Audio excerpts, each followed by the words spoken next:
Bonjour à tous, c'est Pierre-Marie, bienvenue dans mon podcast French by Ear, Fransugo no Kikitori. Pour aujourd'hui un épisode spécial puisque je ne parle pas tout seul, c'est un dialogue.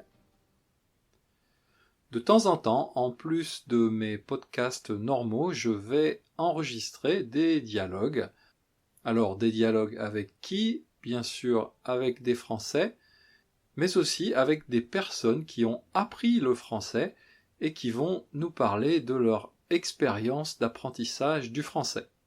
Dans ce premier épisode de ce nouveau format, donc, je parle avec Yuki, une collègue japonaise qui travaille à Espace Langue Tokyo, une école de langue à Harajuku à Tokyo, et donc elle nous partage son expérience et donne aussi quelques conseils pour apprendre le français.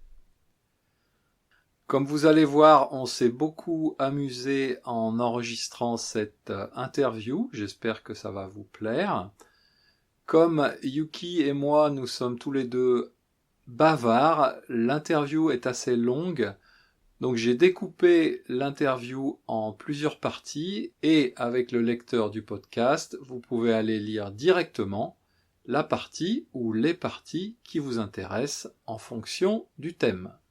Un dernier mot là-dessus, si vous êtes intéressé vous aussi pour partager votre expérience d'apprentissage du français, eh bien je vous invite à m'envoyer un message en utilisant le formulaire de contact sur mon site internet frenchbyear.com. Voilà, c'est tout pour moi maintenant. On écoute l'interview et je vous dis à bientôt. Mata jikai. Allez, c'est parti. Yuki première, comme on dit au cinéma. Ok.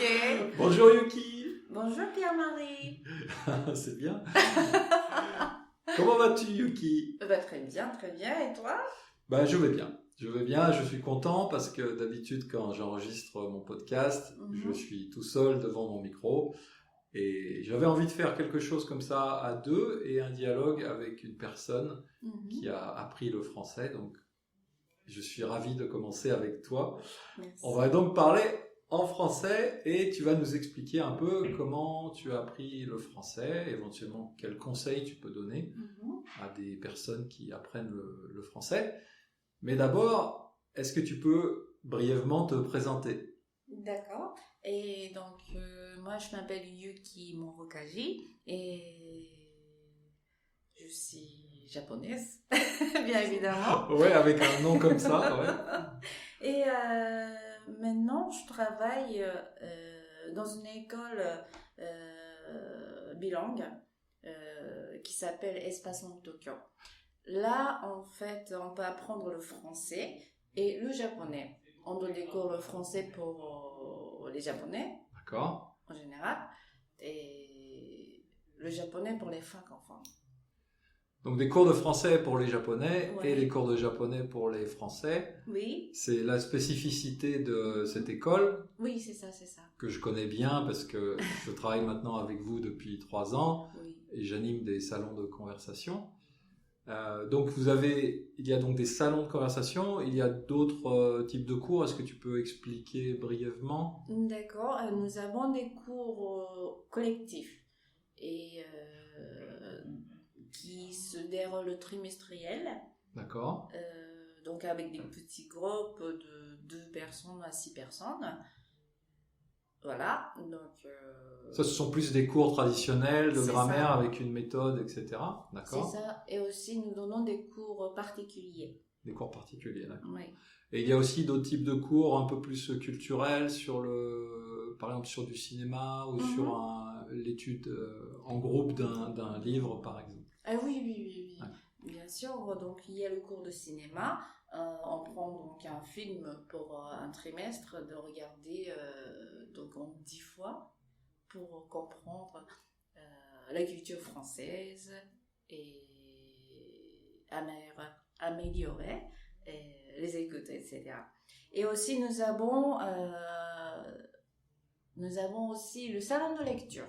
Et donc, le salon de lecture aussi. Oui, on choisit donc un livre pour lire et on en discute en 2 fois. D'accord.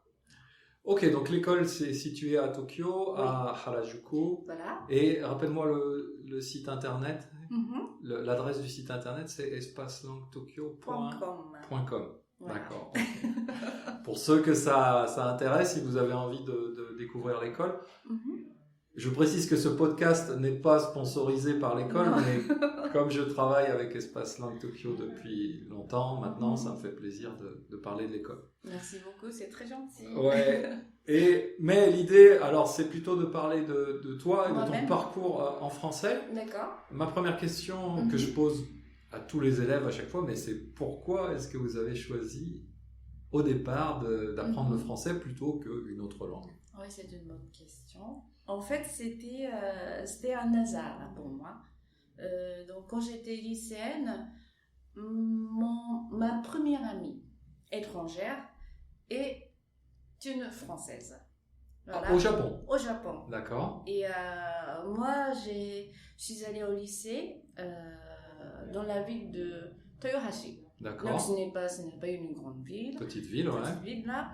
Et cette personne, il est venu dans mon lycée. D'accord. Une Française, donc, ou une un Français. Française, voilà. De quelle région? Elle vient dans le sud de la France, dans le sud près de la d'Avignon, je pense. En Provence, d'accord. C'est ça. Ok. Voilà, et elle est donc venue pour un an pour faire un séjour dans un lycée japonais avec les élèves japonais. D'accord. Et comme elle jouait de flûte. De la flûte, ouais, elle jouait de la flûte. Et moi, je jouais de saxophone. D'accord, ok. Et comment on appelle ça? Moi, je me suis inscrite donc à un club de musique, ouais. Voilà, c'est ça. Et elle vient donc jouer avec nous. D'accord. Et comme ça qu'on s'est sympathisé. D'accord, ok. Ah, je savais pas en fait. Ok, donc au départ c'est un hasard finalement. Voilà, c'est ça. Et puis comme elle est comme les autres Français, qu'elle aime bien, elle adore la France. Ah d'accord, ok. Donc elle m'a raconté plein de choses. Elle t'a fait la publicité. Voilà, c'est ça. Elle t'a bien vendu le pays. C'est ça, donc la nourriture, des baguettes, le fromage, d'accord. ça sent très bon, etc. Et voilà, et elle est partie donc au bout d'un an. Donc ça c'était au collège à peu près? C'était au lycée. Donc au lycée, d'accord. Dans ma deuxième année. Deuxième année de lycée, d'accord. Voilà. Et puis en troisième année, on doit choisir notre le cursus universitaire? Non, avant de rentrer. Ouais, d'accord. Avant de rentrer, donc on choisit le cursus. Et donc je me suis dit, qu'est-ce que je vais faire? Ouais, bien sûr. Et moi j'ai pensé peut-être apprendre une langue étrangère. D'accord, tu avais déjà un peu cette idée. Voilà, c'est ça. Mais l'anglais, je n'aimais pas trop. D'accord. Parce que tout le monde a fait... Enfin, l'anglais, c'est Nani. C'est le première langue. Oui, c'est obligatoire. C'est dans le cursus obligatoire. Donc, je ne voulais pas apprendre l'anglais. Ok. Et donc, deuxièmement, pourquoi pas le français? Mais oui. La France, c'est Kakoï, c'est la classe. c'est ça. Ok. C'est ça. Donc ensuite, tu as appris vraiment le français à l'université alors? C'est ça. Donc, j'ai choisi le français comme ma spécialité. Comme ta spécialité. Et donc là, c'est 2 ans, 3 ans? Combien? Donc, c'est pendant 4 ans. Ah, 4 ans. Ouais. D'accord, ok. Je n'étais pas une bonne élève. Ah bon? D'accord, ok. Tu n'étais pas une bonne élève, d'accord. Non, j'étais cancre, on va dire. Tu étais cancre. Et alors comment si tu n'étais pas une bonne élève à ce moment-là, comment est-ce que tu es devenue une bonne pratiquante du français? Parce que ton français est vraiment très bien. Merci. Donc, pendant mes études universitaires, moi, j'étais partie sur un autre côté. Donc, je jouais, toujours du saxophone dans une oui, d'accord. Ouais. big band, etc. Donc, La musique était ma première occupation. Ah, ok, donc tu étais partagé entre la musique et le français, mais plus la musique quand même. Voilà, c'est ça. D'accord. Mais quand... comment dit-on c'était peut-être mon dernière année. Ouais. Ma dernière année d'université, je me suis dit, mais qu'est-ce que tu as appris, Yuki? Pendant 4 ans, toi, tu as choisi le français comme ta spécialité. D'accord. Mais en fait, je ne savais même pas dire des choses au passé. Le passé composé. Même le passé composé Non. au bout de 4 ans, tu... Ok. J'avais honte. Et du coup, en fait, j'ai décidé de partir en France pour apprendre le français pendant 1 an. 1 an, d'accord. Après, donc... Et c'est là où tu es allé à Angers, c'est ça? C'est ça. Oui, Ok. t'as un bon mémoire. Et donc c'était dans quel cadre? C'était aussi universitaire? Non, ou... en fait, c'était donc un séjour linguistique. Séjour linguistique. C'est d'accord. ça. Donc, je me suis inscrite dans une école privée. École privée, ouais. Qui s'appelait... ah, mais qui est, comment dit-on? Jumelé? Jumelé comme moi, Ouais, je pense. avec une école au Japon? Non, c'est pas ça. En fait, c'était dans... Cette école se trouve dans une université catholique d'Ouest. Ah, d'accord, ok. Oui. D'accord. Donc là, c'était des cours toute la journée ou c'était un C'est mix ça. entre cours et activités En fait, ils ont 2 types de séjours. Donc, séjours courts pendant les vacances. D'accord, ok. Donc, en juillet, août, septembre, ils font des séjours linguistiques pendant 1 mois. D'accord. Et c'est avec les activités. Après le cours, par exemple, on a fait un petit voyage. D'accord. À Mont-Saint-Michel, par exemple. Au Mont-Saint-Michel. Grand classique du Voilà, voyage c'est en ça. France. Etc. Mais à partir de mois d'octobre, Ouais. c'est, comment dit-on? C'est le cursus normal. Cursus normal, d'accord. Oui, en 2 semestres, je pense. D'accord. Et alors, je ne savais pas exactement tout ça, en fait, c'est intéressant. D'accord. Est-ce que, donc à ce moment-là, ça a mieux marché pour toi dans l'apprentissage du français que pendant les cours à l'université japonaise? Oui, bien sûr, bien sûr. Ça n'a rien à voir, en fait. Et alors, pourquoi est-ce que ça a mieux marché? Est-ce que c'était parce que tu étais en immersion dans le pays, donc c'était pas seulement les cours, mais aussi toutes tes activités? Ou est-ce que c'était parce que la façon d'enseigner était différente? Ou un mélange des deux, peut-être? En fait, c'est la mélange des deux. Ouais. Mais ce qui était bien, c'est comme tu as dit, c'était une immersion totale dans la langue. Ouais. Donc tu te lèves. Et puis moi, j'étais chez une famille française avec ma famille d'accueil. Donc le matin, je me lève et puis après, je descends dans la cuisine. D'accord. Ça commence déjà donc... en français. En français. Ouais. Bonjour, comment ça va? As-tu bien dormi, etc. Donc c'était des gens qui parlaient pas japonais? Non, pas du tout. Et peut-être pas anglais non plus? Anglais, oui. Un peu. Mais donc vous communiquiez seulement en français? C'est ça, c'est donc ça. tu étais dans une situation où il n'y avait pas le choix en fait? C'est ça, donc j'étais obligée de parler le français. D'accord. Mais au début, donc c'était vraiment dur. Ouais, j'imagine. On parle avec les mains, on fait des dessins. C'est ça. Et puis après, le dîner. C'était une horreur. Le dîner, c'était une horreur? Oui. Ah bon, pourquoi? Parce que mon père, de famille d'accueil, m'a demandé toujours, c'était bien parce que ça m'a fait beaucoup d'efforts de sortir des mots français. Est-ce que tu peux raconter ta journée, c'est ça? C'est ça. Le repas du soir. C'est ça. Alors aujourd'hui, qu'est-ce que tu fais? ouais. C'est ça. Mais je ne pouvais pas. Au début, c'était vraiment dur. Et avec le recul maintenant, est-ce que tu penses que c'est ça qui a le plus aidé ou le cursus universitaire? Les deux. Les deux, vraiment. Ouais, d'accord. Les cours en université, c'était plus dynamique que celui de Au Japon. Au Japon. Ouais. Il y a, comment dit-on, il y a beaucoup d'échanges, d'échanges oraux. Ouais, oraux, donc il y a plus d'opportunités de travailler de parler vraiment. Voilà, en fait. c'est ça, c'est ça, Ouais. c'est ça. Ouais, on dit souvent qu'au Japon, l'enseignement, il est un peu plus comme ça. Le professeur parle, les élèves prennent des notes, mais il y a assez peu de pratique. C'est ça. Et du côté des élèves, les élèves japonais n'osent pas de prendre la parole. Ouais. Mais par contre, les élèves donc étrangers, ils parlent. Ouais. Donc, nous, par exemple, les Japonais, moi, je n'avais pas, comment dit-on, l'habitude de prendre la parole. D'accord. Donc, au début, c'était vraiment difficile pour moi d'intégrer. Ouais, d'arriver à te placer dans la conversation. Voilà, c'est ça. J'étais toujours muet. Ah ouais.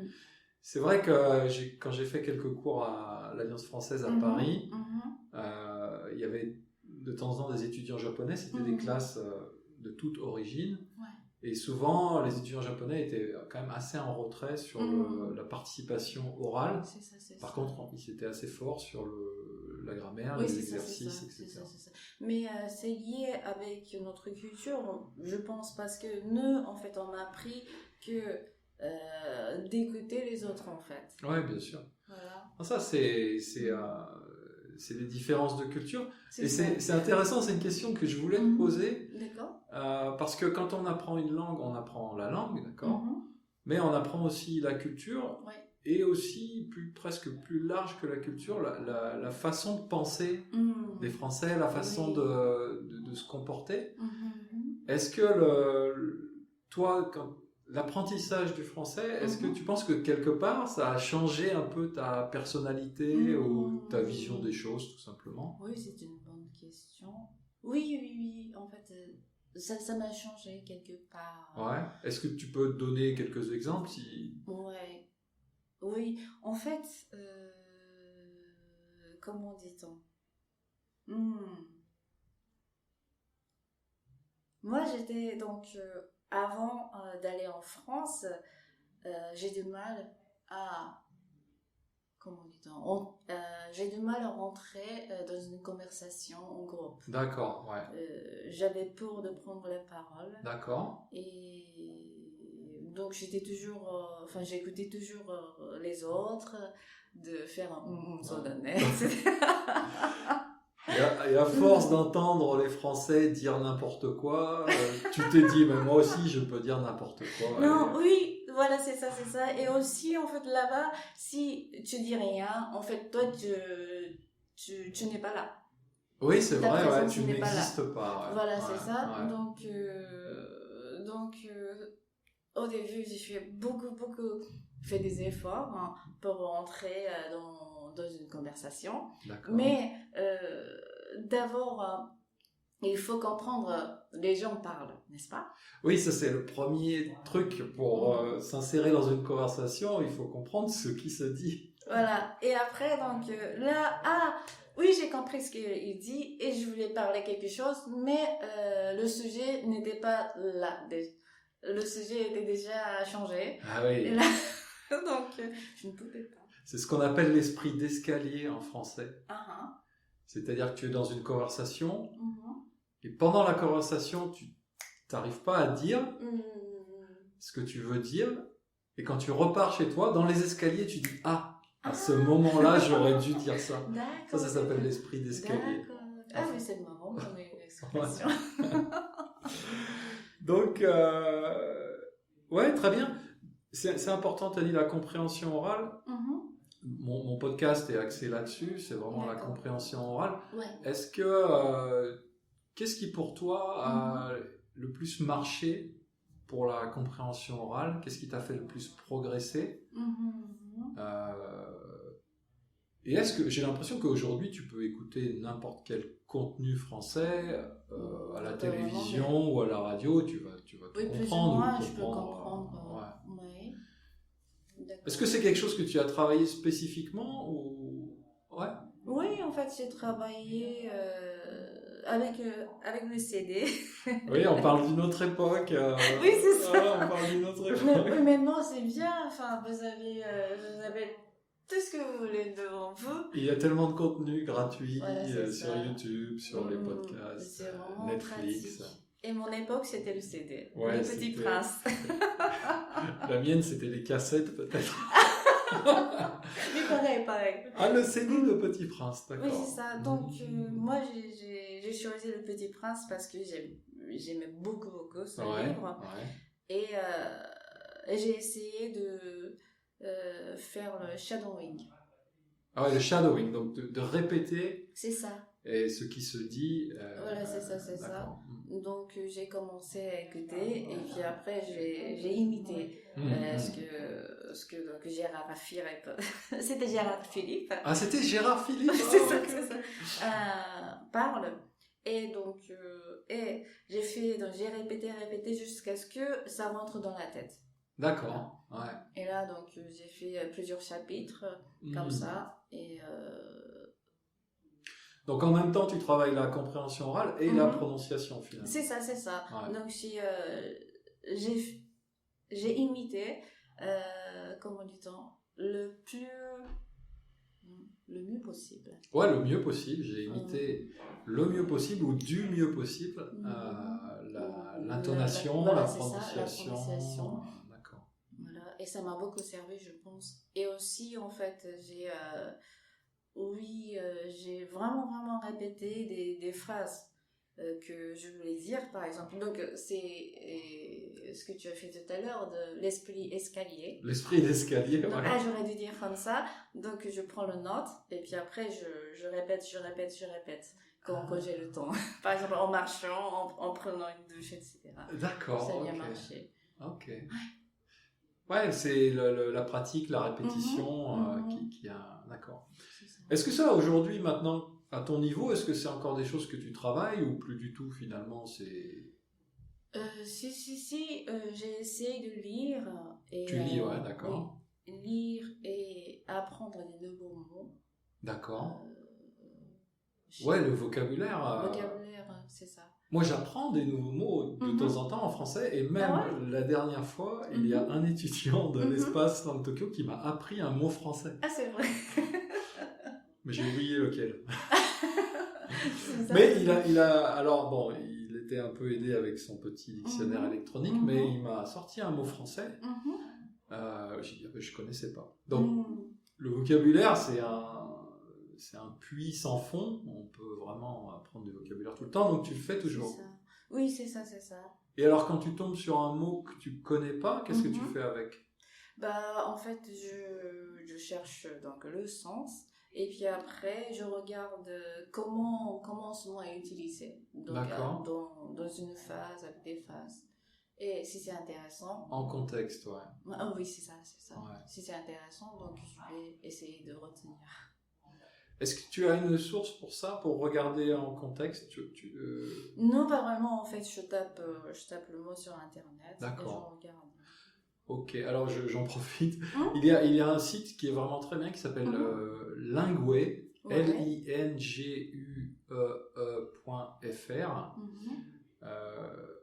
Puisque pour chaque mot, on peut trouver la traduction dans plusieurs langues, alors malheureusement pas le japonais, mais surtout, plus intéressant que la traduction, plein de phrases, d'exemples, de contexte.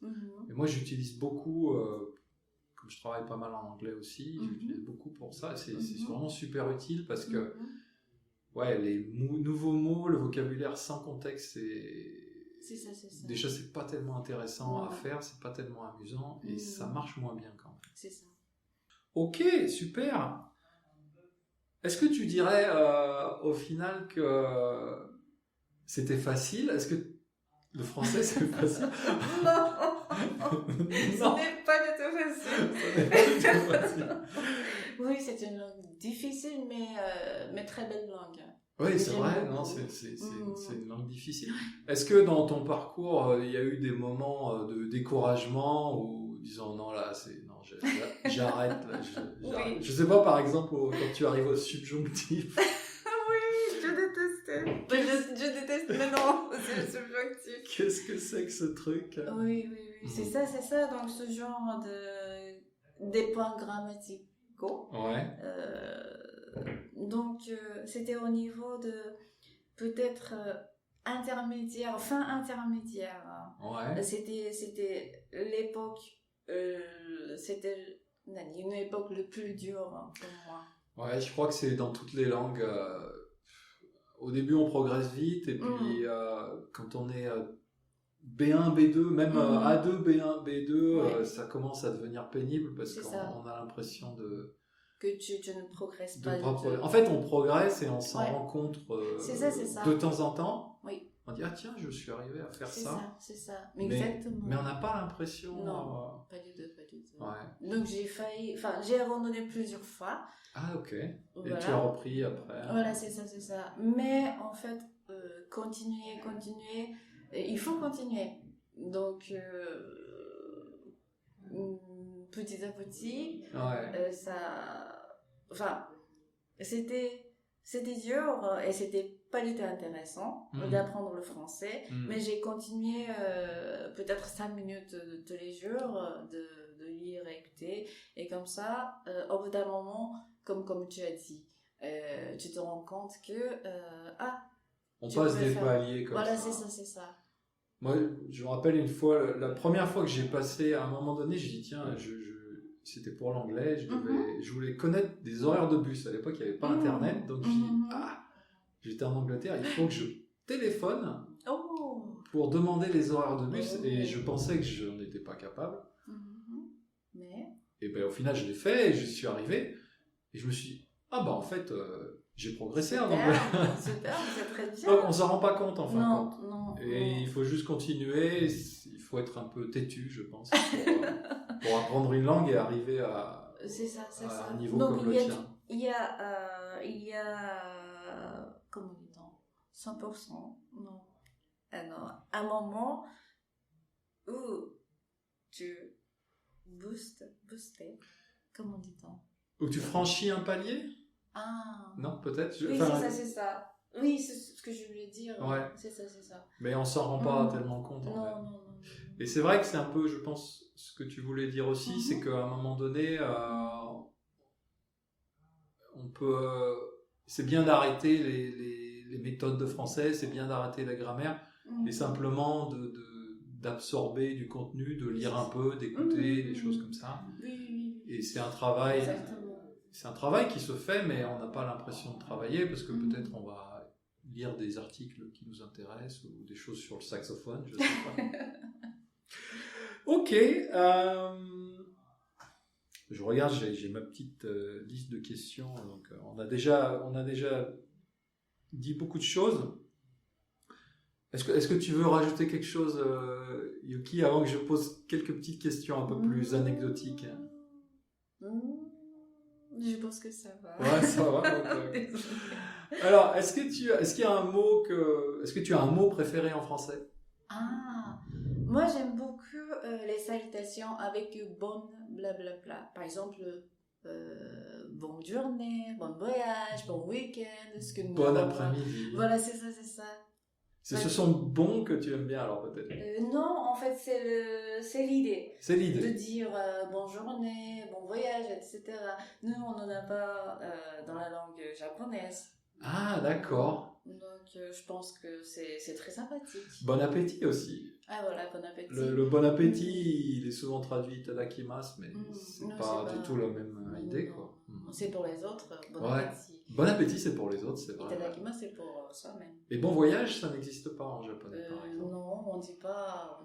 D'accord. Yoryoko, non. Mais j'aimerais bien dire, mais il n'y a pas le mot. Ok, tu as déjà répondu à ma question suivante, qui était est-ce qu'il y a un mot en français qui n'est pas traduisible en japonais? D'accord, mais en fait, il y en a plusieurs. Il y en a beaucoup, ouais. Oui, il y en a beaucoup. Par exemple, vous aimez bien utiliser le mot découvrir. Découvrir, ouais. Mais c'est difficile à traduire en japonais. Ah oui, c'est vrai, je me suis rendu compte aussi. Il y a haken ou quelque chose comme ça. Oui, mais c'est pas tout à fait ça. C'est Columbus qui a... Ouais, a découvert l'Amérique, mais j'ai découvert un nouveau magasin ça, c'est pas... dans le quartier. Voilà. Ok. Est-ce que tu fais encore des erreurs de débutant? Est-ce qu'il y a des erreurs de débutant que tu fais toujours? Oui, bien sûr. Ouais. Surtout les articles. Ah, les articles? Ah, c'est vraiment... Masculin ou féminin, ou alors le fait d'en mettre ou de ne pas en mettre?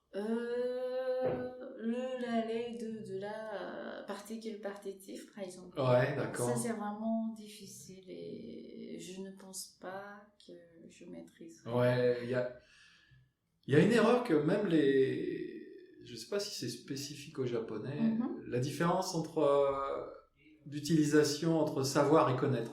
Tu sais, tu connais?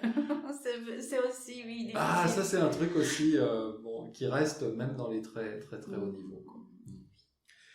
Ok. Est-ce qu'il y a une règle, la règle de grammaire que tu as eu le plus de mal à retenir, ou la règle que tu détestes en français? Ce sont les conditionnels. Le conditionnel est subjonctif, comme tout le monde, je pense. Et concordance de temps. Ouais, la concordance des temps, c'est un peu un enfer. C'est ça. En japonais, c'est quand même beaucoup plus simple. Oui, le japonais, c'est vraiment simple. Au niveau des temps, de la conjugaison. Et l'ordre des mots aussi, en fait. Ok. Très bien. Juste une dernière question, enfin deux dernières questions. Pardon. Oui. Sur mon site, je partage aussi des chansons françaises que j'aime bien.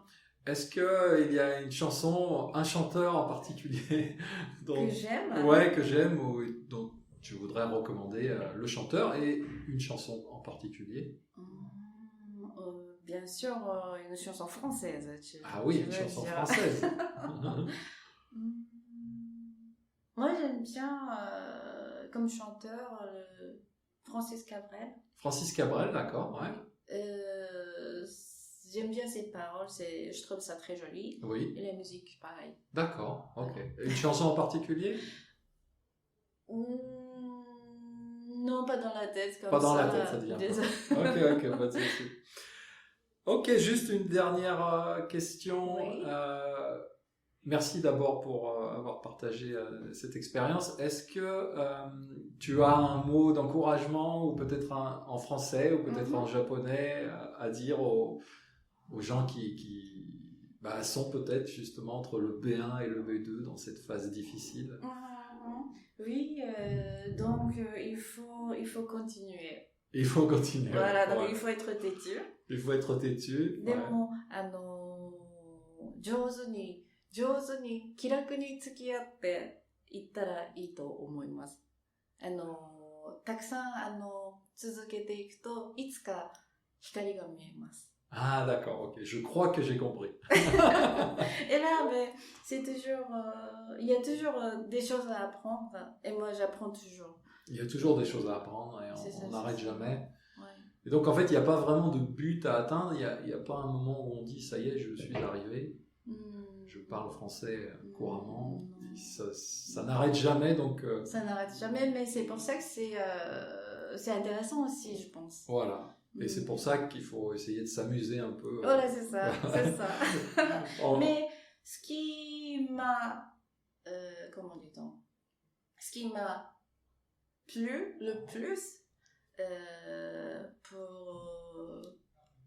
comment dit-on, pour pouvoir parler le français, c'était comment dit-on, maintenant je suis capable d'échanger l'opinion, la culture, communiquer avec les Français.